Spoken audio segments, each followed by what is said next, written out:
అత్తయ్య తీసుకున్న నిర్ణయం బాగుంది కదక్క. ప్రణతికి భరత్కి పెళ్లి చేస్తే బాగుంటుంది. ప్రణతికి వేరే లవ్ చేస్తుందనే విషయం తెలియక మేము వేరే సంబంధం చూసి కాయపెట్టారు. కానీ ఇప్పుడు నీకు తెలిసింది కాబట్టి నువ్వు వాళ్ళిద్దరికి రిస్క్ తీసుకొని మరీ పెళ్లి చేసావు కదా.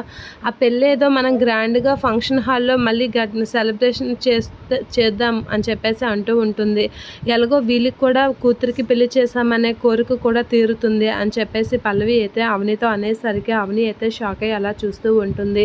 అవునా అవని, అసలు మాకు ఈ ఆలోచన తీసుకొచ్చిందే పల్లవి. మా అందరమీ కలిసి ప్రణతి పెళ్లి చేస్తే మనకున్న ముచ్చట తీరిపోతుంది కదా, జరిగిన తప్పేదో జరిగిపోయింది అని చెప్పేసి అన్నది కాబట్టి మాకు ఈ నిర్ణయం వచ్చింది అని రాజేంద్ర ప్రసాద్ కూడా చాలా హ్యాపీగా అంటూ ఉంటాడు. అవును వదిన, పల్లవి ఎంత బాగా ఆలోచిస్తుందని నాకు ఇప్పుడే తెలిసింది అని కమల్ కూడా అంటూ ఉంటాడు. ఆ మాటలకి పల్లవి ఎందుకు ఇలాగా ఆలోచించింది, అసలు పల్లవి ఇలాంటి ఆలోచనలే ఉండవు కదా అనేది అవని ఆలోచిస్తూ ఉంటుంది. ఇక బామ్మ అయితే ఇలా అంటూ ఉంటుంది, వయసులో నీకన్నా నా మనవరాలు చిన్నదా అయినా బాగా ఆలోచించింది.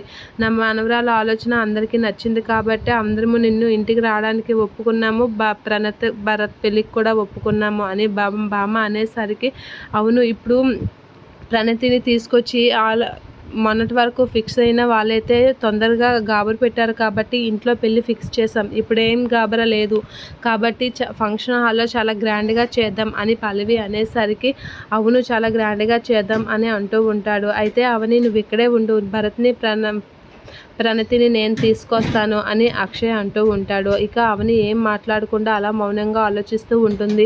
నేను వెళ్ళి పంతులు గారిని తీసుకొస్తాను ముహూర్తం కట్టించడానికి అని కమల్ అంటూ ఉంటాడు. ఇక అవని అయితే ఏం మాట్లాడకుండా అలా చూస్తూ ఉంటుంది. ఇక అవని మౌనంగా ఉండడం చూసి పార్వతి అయితే షాక్ అవుతూ ఉంటుంది. ఏంటి ఆలోచిస్తున్నావు అనేది అడుగుతూ ఉంటుంది పార్వతి అవనిని.